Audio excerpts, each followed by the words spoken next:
Released in 1981, Escape from New York threw audiences straight into a terrifying future where Manhattan had fallen apart and transformed into one massive maximum security prison, sealing off every criminal in America within its walls. What was once the beating heart of freedom had turned into a world of decay, darkness, and despair, filled with broken buildings, blazing fires, and violent gangs ruling the streets. In this nightmare, Air Force One is hijacked and crashes into the city, leaving the President of the United States trapped inside this hellish fortress. With time running out and chaos rising, the government calls on Snake Plissken, a notorious outlaw and war hero turned criminal, to risk his life and rescue the president within 24 hours. Every step Snake takes through the ruined city drips with danger, betrayal, and blood.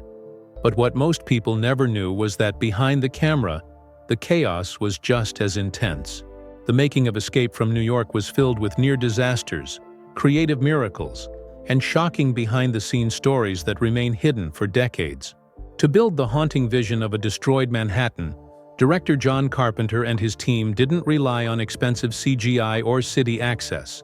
Instead, they used miniature models and abandoned city blocks in St. Louis to recreate the destroyed streets of New York. These detailed miniatures were so realistic that they fooled the camera completely, and here's the surprising twist. After filming ended, those same miniature city models were sent to Ridley Scott's Blade Runner, repainted in neon lights and transformed into the futuristic city of Los Angeles in 2019. Two legendary dystopian films, Escape from New York and Blade Runner, were literally built on the same foundation, and hidden among the crew of Carpenter's film was a young man nobody recognized, James Cameron. Before Titanic, before Avatar, before The Terminator, Cameron worked as a humble matte painter, painting backdrops of crumbling skyscrapers and eerie city skylines. He was the one who helped give Escape from New York its haunting visual tone, quietly learning the craft that would later make him one of the most influential directors in movie history. Even the film's ending came from desperation and creativity. After shooting Wrapped, Carpenter realized he had forgotten to film the death scene of Maggie, the brave woman who fought beside Snake. Instead of rebuilding expensive sets, Carpenter turned to his own home, setting up lights in his cramped garage, where his wife Adrienne Barbeau lay motionless on the concrete floor as the camera panned over her body. That short, powerful scene was shot with almost no budget, proving how sheer determination can turn ordinary spaces into moments of cinematic history. And while that moment was born from quick thinking, another almost turned deadly. During one of the film's fight scenes, wrestler Ox Baker was supposed to battle Snake with a spiked baseball bat. What no one realized was that the bat was real, and only a thin wooden shield under his costume protected him. One wrong swing and he could have been impaled for real. The fight was so intense that when it ended, everyone on set stood in stunned silence, realizing just how close they had come to tragedy. And that wasn't even the wildest chaos. During filming, newspapers and radio stations across St. Louis suddenly erupted with breaking news. An airplane had crashed in the middle of the city. Locals poured into the streets, panicking, thinking it was real. Fire trucks, police, and news crews rushed to the site, only to discover it was a fake plane wreck staged by the Escape from New York crew for a scene. They had bought an old airplane from Arizona, dismantled it, and reassembled it in the city streets. The scene was so convincing that it caused real panic before anyone realized it was all movie magic. Kurt Russell, who played Snake Plissken, also made several bold moves that shaped the character's legacy. In one version of the script, Snake was supposed to flick a cigarette into the president's face at the end of the movie, but Russell refused. He told Carpenter that it would make Snake look like a clown, not a legend.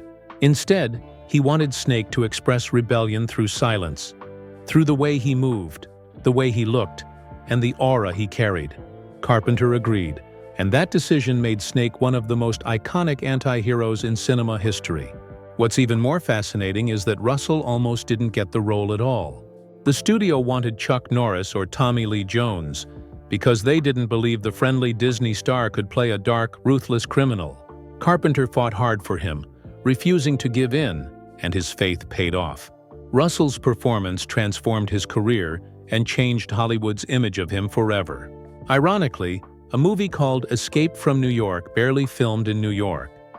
Most of the film was shot in abandoned neighborhoods of St. Louis and in Los Angeles studios. The only real New York footage was a quick shot of the Statue of Liberty. Yet Carpenter's skillful direction made audiences believe they were truly trapped inside a destroyed Manhattan. Even the voice that opened the film was a secret gift to fans. It was Jamie Lee Curtis, the Scream Queen from Halloween, who delivered the chilling narration about New York turning into a giant prison. That voice set the tone for the entire movie and acted as a hidden tribute from Carpenter to his horror muse. But one of the biggest surprises came before the movie even began. Carpenter had originally written a long bank robbery sequence that showed how Snake ended up in prison. It was an action-packed, elaborate opening, but test audiences didn't like it. They said it made the film drag and took away Snake's mystery. So Carpenter made a bold choice. He deleted the entire scene. When Snake first appears in the movie, he's already an infamous criminal with no backstory, which only made him more intriguing. And speaking of deception, the film's poster showing the Statue of Liberty's head lying in the street became an iconic image worldwide, but it never actually appeared in the movie. It was a pure marketing trick, one that captured attention and fear in a single glance. Years later, Cloverfield would pay homage to it by finally showing that image for real. Behind the lens, real military helicopters were used to shoot the flying scenes, with roaring engines echoing through the city at night. The National Guard even lent their aircraft to Carpenter, making the scenes terrifyingly real. The cast and crew endured months of brutal night shoots, working only from 6 p.m. to 6 a.m., sleeping through the day, and living like ghosts. By the end of production, they felt like they had truly lived inside the dystopian world they were creating. The villain, played by Isaac Hayes, added his own personal touch, a nervous eye twitch every time his character encountered Snake, to make him more unpredictable. And veteran actor Lee Van Cleef, despite suffering from knee surgery and constant pain, delivered a commanding performance as the hard-edged police commissioner, standing tall even when it hurt to move. There were smaller details that added layers of irony and humor. The son of real-life U.S. President Gerald Ford appeared as a Secret Service agent during the Air Force One crash scene. In a movie about a kidnapped president, the son of a real president stood right there on screen. It was a twist that amused the cast and crew. Even Snake's brief romantic moment had a personal connection. The woman he met on the street was Kurt Russell's real wife at the time, actress Susan Hubley, appearing just weeks after giving birth to their child. And as if all that weren't wild enough, Snake Plissken himself was inspired by a real gangster Carpenter had known in high school, a man nicknamed Snake, who had a tattoo and a fearless, rebellious attitude that never left Carpenter's mind. Escape from New York was a masterpiece born from rebellion, creativity, and risk. It showed the world that imagination mattered more than money, that courage mattered more than safety, and that sometimes chaos breeds brilliance. Every frame of the movie was built on hard work, pain, and vision.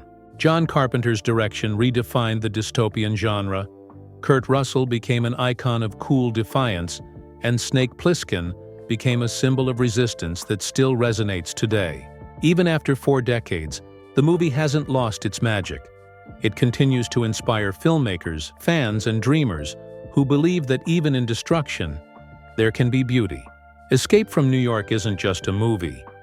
It's a legend that changed how Hollywood looked at the future, rebellion, and heroism.